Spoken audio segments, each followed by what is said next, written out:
కీర్తనల గ్రంథము 28వ అధ్యాయము పేజీ నెంబర్ 465. యెహోవా, నేను నీకు మొర్రపెట్టుచున్నాను.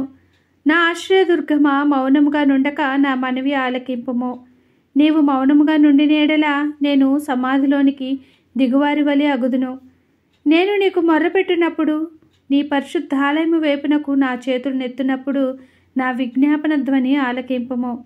భక్తిహీనులను, పాపము చేయు వారిని నీవు లాగివేయునట్లు నన్ను లాగివేయకుము. వారు దృష్టాలోచన హృదయములలో నుంచుకొని తమ పొరుగు వారితో సమాధానముగా మాట్లాడుదురు. వారి క్రియలను బట్టి, వారి దుష్ట క్రియలను బట్టి వారికి ప్రతీకారము చేయుము.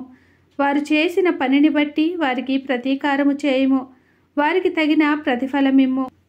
యెహోవా కార్యములను వారు లక్ష్యపెట్టరు, ఆయన హస్తకృత్యములను వారు లక్ష్యపెట్టరు. కావున ఆయన వారిని వృద్ధపరచక నిర్మూలము చేయును.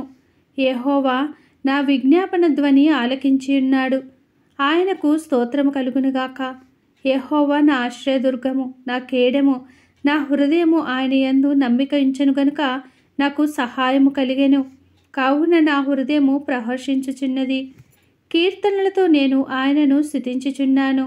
యెహోవా తన జనులకు ఆశ్రయము, ఆయన తన అభిషిక్తునికి రక్షణ దుర్గము.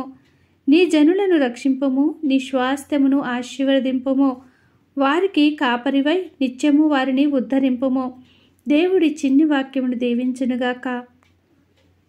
ఈ కీర్తనల గ్రంథం చదవడం మీకు నచ్చినట్లయితే ప్లీజ్ లైక్ చేయండి, షేర్ చేయండి, సబ్స్క్రైబ్ చేయండి. బైబిల్లో ఇలాంటి వాక్యములు చదివి వినిపించాలనుకుంటే కింద కామెంట్ రూపంలో తెలియచేయండి. మరొకసారి దేవుడు మనందరికీ తోడైండునుగాక. ఆమెన్.